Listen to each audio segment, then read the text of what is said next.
Hello everyone. इस video में हम लोग फर्स्ट चैप्टर से रिलेटेड बोर्ड एग्जाम की दृष्टि से कुछ इम्पोर्टेंट न्यूमेरिकल डिस्कस करेंगे। तो आइए आज का वीडियो शुरू करते हैं और पहला जो अंकिंग प्रश्न है उसको देखते हैं।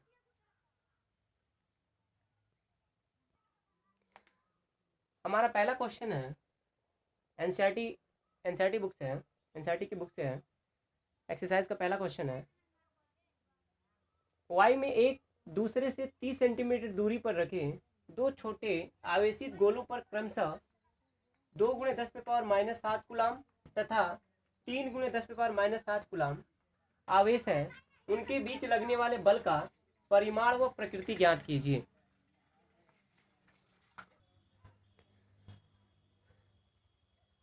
ये तो रहा हमारा क्वेश्चन। अब आइए इसका सॉल्यूशन देख लेते हैं।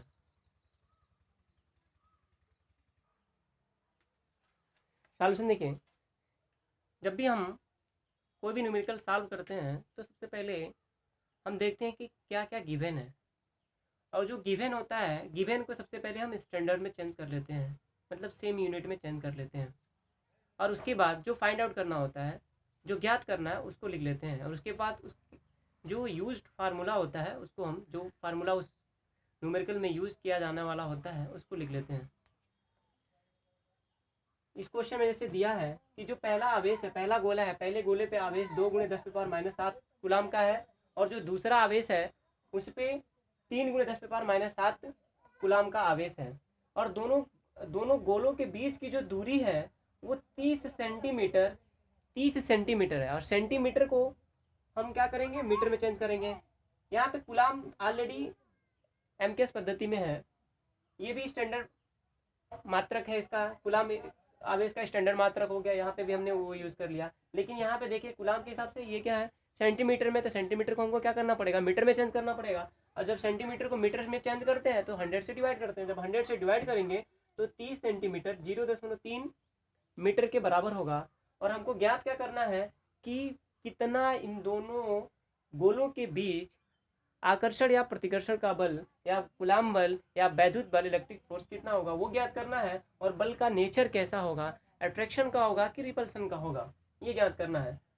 हमने यहाँ पे डायग्राम बना लिया। ये हमारा पहला गोला है, ये दूसरा गोला है। क्योंकि दोनों पे प्लस प्लस आवेश है, दोनों पे आवेश समान है, तो दोनों पे आवेश जब समान होगा, चाहे वो नेगेटिव हो चाहे पॉजिटिव हो, तो दोनों एक दूसरे को क्या करते हैं, रिपेल करते हैं, और वो बल रिपल्सन का होता है। और दोनों के बीच की दूरी कितनी है, 30 सेंटीमीटर। ये हमने डायग्राम बना लिया इसका।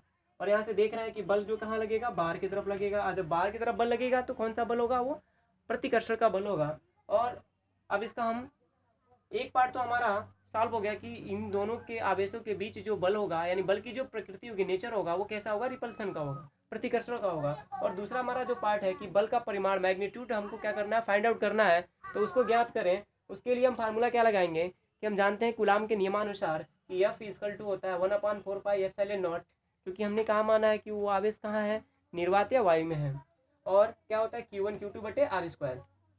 अब अगर इस फार्मूले में कूलाम के नियम में हम मान को रखें 1/4πε0 की जो स्टैंडर्ड जो वैल्यू होती है वो 9 × 10⁻9, और Q1 का मान 2 × 10⁻⁷, Q2 का मान 3 × 10⁻⁷, और जो R का मान है उसको हमने 0.3 का वर्ग। और जब इसका वर्ग करेंगे तो हम सॉल्व कर लें, तो 9 लिख दिया हमने, ये 10⁹ है। और 2 और 3 का जो मल्टीप्लाई करेंगे तो 2 3 6, यहाँ हमने 6 लिख दिया। और गुणे, क्योंकि देखिए 10 और 10, यहाँ पे -7 है और यहाँ पे -7 है, दोनों का आधार बराबर है, तो घात के पावर क्या हो जाते हैं, ऐड हो जाते हैं, जुड़ जाते हैं। तो -7 -14 हो जाएगा। और जब यहाँ पे 0.3 का स्क्वायर करेंगे तो 9 × 10⁻², यानी आ जाएगा 0.09 आएगा। और उसको हम लिख सकते हैं 9 × 10⁻²। और जब यहाँ से देखिए 9 से ये डिवाइड कर लेंगे, 9 से 9 क्या हो जाएगा, कैंसिल हो जाएगा, बचेगा केवल 6 हमने लिख लिया। और यहाँ पे माइनस है, और माइनस को जब ऊपर लेके जाएंगे पावर में तो ये प्लस हो जाएगा, तो 9 2 11 हो जाएगा। और 14 में से 11 घटा देंगे तो बचेगा -3, यानी रिजल्ट हमारा हो जाएगा, जो बल का मान होगा वो हो जाएगा 6 × 10⁻³ न्यूटन। ये होगा हमारा आंसर।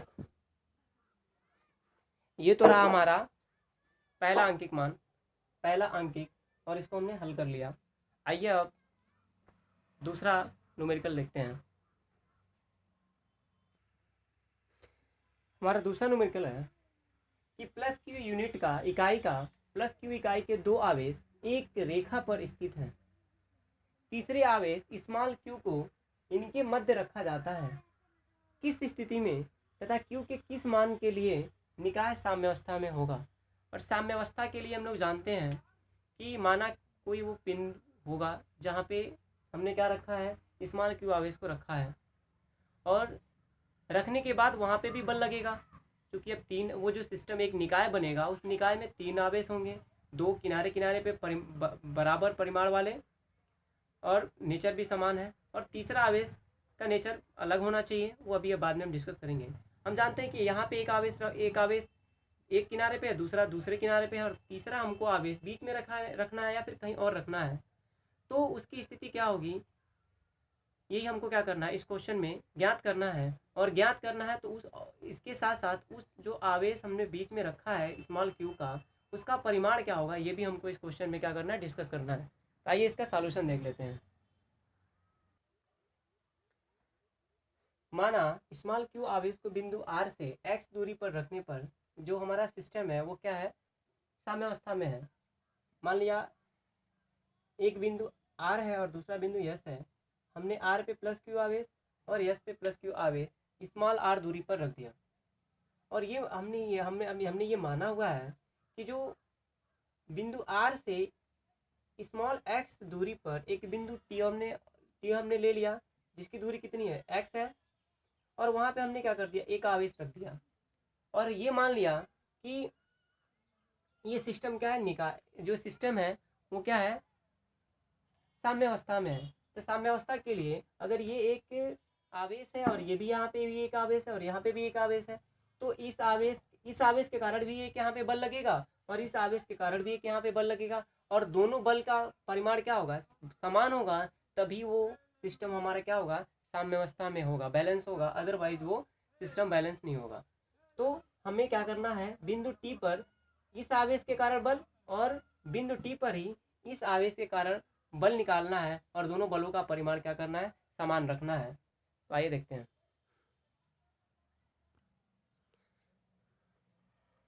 बिंदु टी पर परिणामी बल, बिंदु टी पर यहाँ पे भी एक आवेश है और यहाँ पे भी एक आवेश है, तो जो कूलम्ब बल होगा 1/4πε0 Q1 और ये Q2, मतलब कैपिटल Q स्मॉल Q और बट्टे दोनों के बीच की दूरी कितनी है, x, तो x स्क्वायर बराबर कितना होगा 1/4πε0 एस बिंदु एस पर उपस्थित आवेश यानी प्लस क्यू स्मॉल क्यू, और दोनों इन आवेशों की जो बीच की दूरी है वो कितनी है, r माइनस एक्स, तो r माइनस एक्स का स्क्वायर। यहाँ पे बहुत सारे टर्म्स क्या है, राइट साइड में और लेफ्ट साइड में बराबर है, इसलिए 1/4πε0 से 1/4πε0 यहाँ से cancel, capital Q small Q इससे ये कैंसिल, बचेगा केवल 1/x² बराबर 1/r माइनस एक्स का स्क्वायर। हम दोनों का अगर व्युत्क्रम लिख दें, अगर ये दोनों आपस में बराबर है तो इनका व्युत्क्रम भी बराबर होगा, तो हमने दोनों का क्या कर दिया, व्युत्क्रम लिख दिया, तो बचेगा क्या, और वर्गमूल निकाल दिया, वर्गमूल निकाल दिया और व्युत्क्रम लिख दिया, तो बचेगा क्या, x बराबर r माइनस एक्स, क्योंकि x को पक्षांतर करें, x के साइड में लेके जाएं तो माइनस एक्स प्लस एक्स हो जाएगा, यानी x प्लस एक्स 2x बराबर केवल r, या अगर केवल x का मान निकालना है तो x बराबर क्या हो जाएगा, r/2। इसका मतलब ये है कि यह जो सिस्टम है, ये निकाय है, तभी साम्यावस्था में होगा जब दोनों आवेशों यानी प्लस क्यू के मध्य में स्मॉल क्यू आवेश को रखा जाएगा, तभी क्या होगा, वो सिस्टम साम्यावस्था में होगा, वो निकाय क्या होगा, साम्यावस्था में होगा। ये तो रहा कि उस स्मॉल क्यू आवेश की स्थिति। अब उसका नेचर कैसा होगा, तो नेचर तो जनरली हम व्यवहारिक तरीके से बता सकते हैं कि अगर ये प्लस क्यू है और ये प्लस क्यू है तो इस पे जो लगने वाला बल होगा बाहर की तरफ होगा, और इस पे जो लगने वाला बल होगा वो भी बाहर की तरफ होगा। कब, जब ये बीच में नहीं है तब। अगर ये प्लस हो जाएगा तो प्लस के कारण प्लस, तभी और भी बाहर की तरफ, ये भी बाहर की तरफ, मतलब तब अगर बीच में प्लस नेचर का आवेश रखा जाएगा तो ये सिस्टम कभी भी साम्यावस्था में या ये सिस्टम का फॉर्मेशन हो ही नहीं पाएगा, क्योंकि दोनों आवेश एक दूसरे से दूर जाने की कोशिश करते रहेंगे। इसलिए जो तीसरा आवेश है, अगर इस पे जितना बल लगेगा उतना ही बल इधर लगे, तो कंडीशन तभी बनेगी जब इसका नेचर कैसा रहेगा, ऋणात्मक रहेगा, निगेटिव रहेगा। मतलब अगर ये निगेटिव रहेगा तो ये क्या करेगा, इसको खींचेगा जितने बल से, और ये भी अगर ये पॉजिटिव है और ये निगेटिव है तो ये भी इसको क्या करेगा, अपनी ओर खींचेगा। मतलब ये भी आवेश इसको अपने तरफ खींचना चाहेगा और ये भी आवेश इसको अपने तरफ खींचना चाहेगा, और उस स्थिति में दोनों आवेशों पे जो लगने वाला बल होगा, दोनों का परिमाण भी क्या होगा, समान होगा। और ये तभी हो पाएगा जब ये स्मॉल क्यू का नेचर कैसा हो, तो ऋणावेशित हो, यानी निगेटिव चार्ज रहेगा, तभी ये पॉसिबल है। आइए इसको देखते हैं कैसे होगा। अब इसको दूसरा जो टर्म है जिसमें हमको क्या करना है, स्मॉल क्यू का नेचर ज्ञात करना था, उसके ज्ञात करने के लिए हमने ये डायग्राम बना लिया। अब तो हमने ये जान चुके हैं कि जो स्मॉल क्यू का जो पोजीशन होगा वो दोनों आवेशों के क्या होगा, मध्य में होगा। तो दोनों आवेशों के जो बीच की दूरी है वो स्मॉल आर है। तो एक आवेश से एक कैपिटल क्यू से जो स्मॉल क्यू की जो डिस्टेंस होगी, जो पोजीशन होगा, वो r/2 होगा। ये हम जान चुके हैं। अगर हम या तो इस आवेश पे या इस आवेश पे, किसी एक आवेश पर अगर हम प्रिंसिपल ऑफ सुपरपोजिशन, अध्यारोपण का सिद्धांत लगा दें, तो हम इसका नेचर आसानी से ज्ञात कर सकते हैं। तो इसके लिए हम आर पर प्रिंसिपल ऑफ सुपरपोजिशन से बिंदु आर पर लगने वाला जो बलों का जो बीजगणितीय योग होगा, क्योंकि इसके ऊपर कोई टोटल बल होगा वो कितना होगा, क्योंकि जो हमारा सिस्टम है वो संतुलित है, तो इस पे लगने वाला जो बल होगा क्या होगा, शून्य होगा। जब शून्य होगा तो हम वही लिखे हैं, बिंदु आर पर लगने वाले बलों का जो बीजगणितीय योग होगा वो क्या होगा, 0 होगा। अगर हम मान रखें इस पे जो बल लगेगा, तो बिंदु बी पर 2 बल लगेगा, एक तो इस आवेश के कारण और दूसरा इस आवेश के कारण। तो पहला बल हमने निकाला 1/4πε0 स्मॉल क्यू के कारण लगने वाला इस कैपिटल क्यू पर बल 1/4πε0 कैपिटल क्यू स्मॉल क्यू, और जो बीच की दूरी है वो r/2 है, तो हमने r/2 का स्क्वायर कर दिया। प्लस इस बिंदु पर जो बिंदु यस है कैपिटल क्यू, इसके कारण भी इस पर एक बल लगेगा, और उस बल का परिमाण निकालें तो 1/4πε0 कैपिटल क्यू ये भी है और कैपिटल क्यू ये भी है, Q1 Q2, और बटे दोनों के बीच की दूरी r है, उसको हमने r² कर दिया। क्योंकि हमारा जो सिस्टम है वो बैलेंस है, इसलिए इसको हमने क्या कर दिया, 0 कर दिया। अगर इस पर भी कोई बाय बल लगता तो हम उस बल के बराबर कर देते। अगर यहाँ से हम कॉमन करें तो देखिए यहाँ पे 1/4πε0 और कैपिटल क्यू दोनों में कॉमन है, नीचे r² दोनों में कॉमन है, तो हम यहाँ से कॉमन ले सकते हैं Q/4πε0 r²। और जब इतना कॉमन कर लेंगे तो बचेगा, नीचे आ जाएगा 4 आया है, 4 आया है, r²/4, तो 4 ऊपर चला जाएगा, 4 small Q plus capital Q, और क्या होगा, 0। ये हमारा कॉमन हो गया। अब यहाँ पे दो चीज़ों का मल्टीप्लिकेशन 0 है, तो दो चीज़ों का गुणनफल, यानी दोनों चीज़ों का गुणनफल 0 है, तो इसमें से कहने का मतलब है कि दो फैक्टर, ये फैक्टर एक, ये फैक्टर है और ये दूसरा है। अगर इन दोनों में से कोई एक 0 होगा तभी ये टोटल समीकरण क्या होगा, 0 होगा। मतलब कहने का ये है कि अगर दोनों में से कम एक 0 होना चाहिए, तो Q/4πε0 r², ये तो नॉन निगेटिव है, सॉरी 0 नहीं है। जब 0 नहीं है तो इसका मतलब इसको जरूर 0 होना चाहिए। जब ये 0 होगा तभी दोनों का प्रोडक्ट जो है वो 0 होगा। हम ये जानते भी हैं कि दो संख्याओं का गुणनफल तभी 0 हो सकता है जब उसमें कम से कम एक संख्या 0 हो या फिर दोनों अलग अलग 0 हो। तो यहाँ पे ये तो 0 होगा नहीं, और जब ये 0 नहीं होगा तो 0 होने की कंडीशन शर्त केवल इसकी होगी। जब इसकी होगी तो हम लिख सकते हैं कि कैपिटल क्यू प्लस 4Q किसके बराबर होगा, 0 के बराबर होगा। और यहाँ से अगर पक्षांतर करें कैपिटल Q2 तो इधर आके -Q हो जाएगा, और 4 से डिवाइड कर देंगे तो स्मॉल क्यू का जो वैल्यू आ जाएगा वो कितना होगा, कैपिटल Q/4, और जो इसका नेचर होगा वो निगेटिव हो जाएगा। मतलब अब जो स्मॉल क्यू का जो नेचर है वो कैसा रहेगा, नेगेटिव, ये भी हम देख लिए। और जो इसका मैग्नीट्यूड है वो बिंदु यस पे या बिंदु आर पर उपस्थित आवेश का क्वार्टर होगा, चौथाई होगा, तभी जाके ये क्या होगा, हमारा जो सिस्टम है वो क्या होगा, बैलेंस होगा, या जो हमारा निकाय है वो क्या होगी, साम्यावस्था में होगी।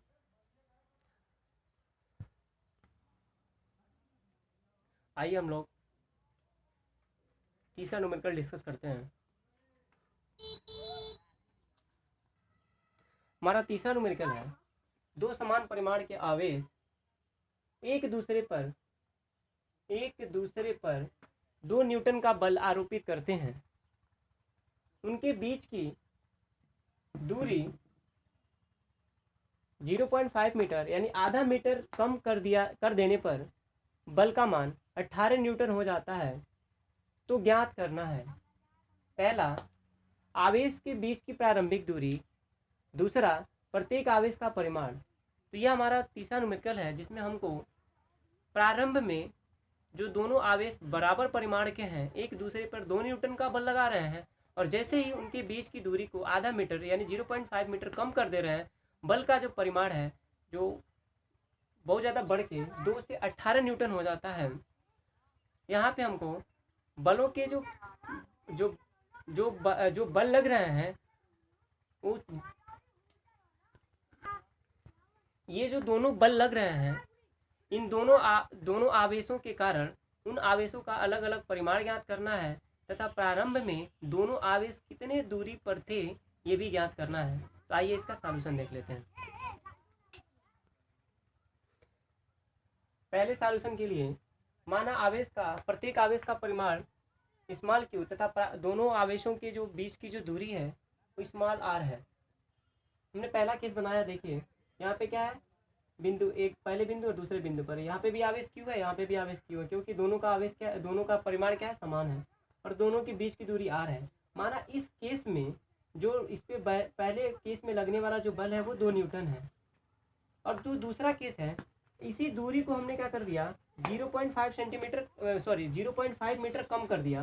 तो जब कम करेंगे तो दोनों बिंदु पास आएंगे, जो पास आएंगे आवेश का परिमाण तो उतना ही रहा, लेकिन दूरी क्या हुई, कम हुई। और जैसे ही दूरी कम हुई जो सेकंड केस में लगने वाला जो बल था उसका मान कितना हो गया, 18 न्यूटन। केस फर्स्ट से अगर इक्वेशन के रूप में अगर इसको लिखें तो F1 बराबर 1/4πε0 Q1 Q2 दोनों का परिमाण समान है, इसलिए हो जाएगा Q स्क्वायर और बटे क्या हो जाएगा R स्क्वायर। अगर इसको हम और हल करें, मान रखें F1 का तो 2 न्यूटन 1/4πε0 Q स्क्वायर बटे R स्क्वायर, इसको हमने ऐसे रख लिया, इसको समीकरण 1 बना लिया। और जैसे हमने समीकरण 1 बनाया इसको ऐसे छोड़ देंगे। अब दूसरे केस में आते हैं। दूसरे केस में जो है बल F2 प्राप्त हो रहा है और F2 बराबर 1/4πε0 Q स्क्वायर, और जो R का मान है जो दोनों के बीच की दूरी है वो R माइनस 0.5 का स्क्वायर हो जाएगा। F2 का मान रखें तो 18 न्यूटन और 1/4πε0 Q square upon R minus 0.5 का होल स्क्वायर। ऐसे इसको हमने समीकरण 2 बना लिया। तो समीकरण 2 में अगर समीकरण 1 का भाग करें, समीकरण 2 भाग 1 करें तो इधर हो जाएगा 18/2 और 18 में 2 का भाग करेंगे तो आ जाएगा 9, और इधर देखिए 1/4πε0 इधर से कॉमन है तो 1/4πε0 से ये कैंसिल हो जाएगा, ऊपर क्यू स्क्वायर है तो क्यू स्क्वायर से क्यू स्क्वायर कैंसिल हो जाएगा और केवल बच जाएगा R स्क्वायर बटा R माइनस 0.5 का होल स्क्वायर। अब चूंकि अगर दोनों पक्षों का वर्गमूल निकाल दें, 9 है, इधर भी R स्क्वायर है, तो दोनों पक्षों का अगर वर्गमूल निकालें तो वर्गमूल निकाल के केवल धनात्मक वैल्यू लें तो इसको हम लिख सकते हैं 9 का वर्ग 3 और R स्क्वायर जगह पे R बटा हो जाएगा R माइनस 0.5। और जैसे ही हम इसके नीचे एक मान सकते हैं और एक मान के क्रॉस मल्टीप्लीकेशन करेंगे तो 3 times in bracket R minus 0.5 हो जाएगा, और जैसे ही मल्टीप्लाई करेंगे तो 3 गुणे R बराबर 3R, और जैसे ही 3 इंटू 0.5 करेंगे तो आ जाएगा 1 और जैसे ही 3 से मल्टीप्लाई करेंगे 0.5 में तो आ जाएगा 1.5 और बराबर केवल हो जाएगा R, और जैसे ही R को R के साइड लेके आएंगे तो 3R माइनस R हो जाएगा, बराबर हो जाएगा माइनस 1.5 और माइनस से माइनस कैंसिल हो जाएगा, और यहाँ पे हो जाएगा R बराबर 1.5/2, और जब 2 से डिवाइड करेंगे 1.5 में तो R की वैल्यू आ जाएगी 0.75 मीटर। तो अब ये हमें पता चल गया कि जो दोनों आवेश है, दोनों आवेशों के बीच की जो प्रारंभिक दूरी है वो कितनी है, 0.75 मीटर है। अब जो दूसरा टर्म है, दूसरे टर्म का जो यानी जो इसी क्वेश्चन का जो दूसरा पार्ट है, आइए उसका सॉल्यूशन देखते हैं। इस क्वेश्चन का जो दूसरा पार्ट है, इस क्वेश्चन के दूसरे पार्ट को हल करने के लिए हमने जो दो इक्वेशन बनाया था, उस दोनों इक्वेशन में से कोई एक कंडीशन को हम क्या कर सकते हैं, कोई एक इक्वेशन को लेके हम आवेश का मान निकाल सकते हैं। हमने समीकरण 1 से ले लिया, ज्ञात हो गया हमें कि जो दोनों के बीच का जो सेपरेशन डिस्टेंस है दोनों चार्जों के बीच का, वो कितना है, 0.75 मीटर है। और जो पहले सिचुएशन में जो बल लगने वाला था, वो बल का मान कूलाम फोर्स या फिर इलेक्ट्रोस्टैटिक फोर्स को कितना है, 2 न्यूटन है। और ये भी पता है कि Q1 बराबर Q और Q2 बराबर भी Q, यानी दोनों आवेश का परिमाण क्या है, समान है। तो कूलाम के नियमानुसार F = 1/4πε0 Q1 Q2 बटे r²। और जैसे इस इक्वेशन में हम जो भी हमारे गिवन है, गिवन फिजिकल क्वांटिटीज है, इनके वजह वैल्यू रखेंगे, F का मान हमने रख दिया 2 न्यूटन, और ये 1/4πε0 जो हमारा कांस्टेंट है, इसकी वैल्यू हमने 9 × 10⁹ Q1 Q2 का मान Q रखा तो Q² हो गया। और ये जो बीच का जो सेपरेशन डिस्टेंस था वो था 0.75, उसका स्क्वायर कर दिया। जब इसको हल करेंगे तो हल करेंगे तो जब Q² के लिए लेके आएंगे तो 2 × 0.75 × 0.75 अपॉन 9 × 10⁹ ये अब इसका वर्गमूल निकालें अगर हम तो 0.75 दो बार है तो एक बार हो जाएगा, और ये 9 है तो 9 का वर्गमूल कितना हो जाएगा, 3 होगा। और यहाँ पे 2 है और ये 10⁻, जब ऊपर जाएगा तो -9 हो जाएगा, तो केवल बच जाएगा करड़ी में 2 × 10⁻⁻9। तो Q बराबर हो जाएगा 0.75/3 इंटू करड़ी में इन ब्रैकेट 2 × 10⁻⁹ कूलाम। या फिर इसको और भी हम सिंप्लीफाई करके लिख सकते हैं, Q बराबर हो गया 0.75/3 इन ब्रैकेट रूट में करड़ी में 20 × 2 × 10⁻⁻9 था तो उसको हम 20 × 10⁻−10 भी लिख सकते हैं। इससे फ़ायदा ये होगा कि जो 10⁻10 है, इसमें से 10⁻5 जब इसका वर्गमूल निकालेंगे तो 10⁻5 कॉमन हो जाए, वर्गमूल निकल जाएगा और बचेगा 20। और जब करड़ी में जो 20 बचेगा, करड़ी में 20 का जब हम वर्गमूल निकालेंगे तो उसकी वैल्यू आ जाएगी 4.47। तो अब Q का जो मान हो गया वो हो गया, जब इसमें 0.75 में 3 से डिवाइड करेंगे तो ये हो जाएगा 0.25, और जब करड़ी में 20 का जो है वर्गमूल निकालेंगे तो हो जाएगा 4.47, और करड़ी में 10 का वर्गमूल निकालेंगे तो हो जाएगा 10⁻5 कूलाम। और जब इसको और थोड़ा सा सिंप्लीफाई करेंगे, इसका इसमें मल्टीप्लाई करेंगे तो मल्टीप्लाई करने के बाद आ जाएगा Q बराबर 11.2 × 10⁻6। या हम जानते हैं कि जो एक कूलाम आवेश बराबर होता है 10⁻6 माइक्रो कूलाम, या 10⁻6 माइक्रो कूलाम बराबर होता है एक कूलाम। जब हम ऐसे कन्वर्ट करेंगे, चेंज करेंगे तो 10⁻6 को हम माइक्रो कूलाम लिख सकते हैं, तब Q का मान हो जाएगा, ये भी आवेश का एक छोटा मात्रक है माइक्रो कूलाम, और एक कूलाम बराबर होता है 10⁻6 माइक्रो कूलाम, या 10⁻6 माइक्रो कूलाम बराबर होता है एक कूलाम। तो जब इसको हम कन्वर्ट करेंगे तो Q बराबर लिख सकते हैं 11.2 माइक्रो कूलाम। तो ये हमारा रहा आवेश का परिमाण, यानी जो दोनों आवेश होंगे उन दोनों आवेशों में प्रत्येक आवेश का जो परिमाण होगा वो 11.2 माइक्रो कूलाम या 11.2 × 10⁻6 कूलाम का होगा।